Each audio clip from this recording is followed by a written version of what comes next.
guddi dhawaan dawladdu ay u xil saartay in ay soo xaqiijiyaan kufsi la sheegay in ay geysteen askarta Amisom ayaa maanta ka warbixiyay halka ay wax u marayaan. warbixin arrinkaasi ku saabsan Muqdisho waxaa ka soo diray Aweys Jilco.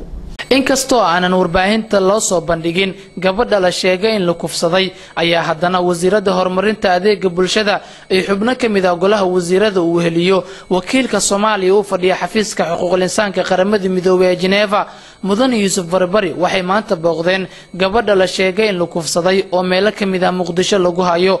wasiirada horumarinta adeega bulshada oo madax ka ah guddi dhawaan loo xil saaray la socodka xaaladda gabadha la kufsaday oo maanta warbaahinta la hadasha ayaa sheegtay in xukuumadda Soomaaliya san aqbali doonin in lagu xadgudbo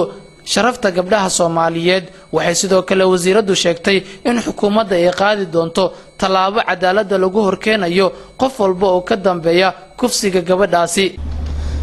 dhacdadan wax loo dul qaadan kara ma aha in lagu xadgudbo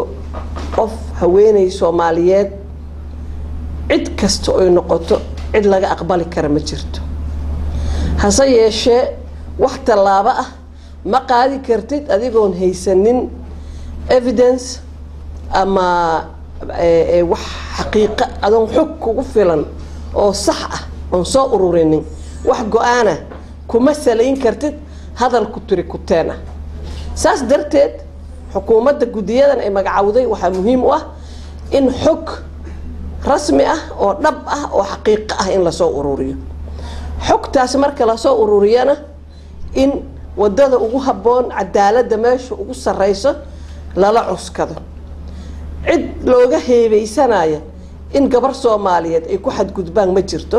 marka waxaan rabnaa intana dhageysanaysa inay fahmaan gabadha Soomaaliyeed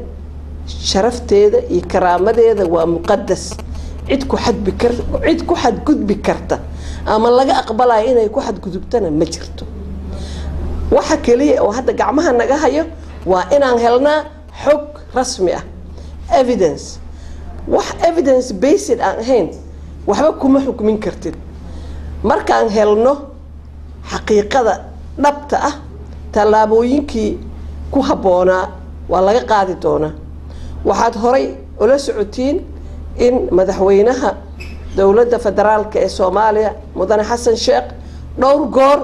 inuu ka hadlay kufsiga gabdhaha waa zero tolerance gabar Soomaaliyeed in lagu xadgudbo in la kufsado ma yeelayno wax aan aqbalayna ma wasiirada horumarinta adeega bulshada oo gudoomiye ah guddi loo xil saaray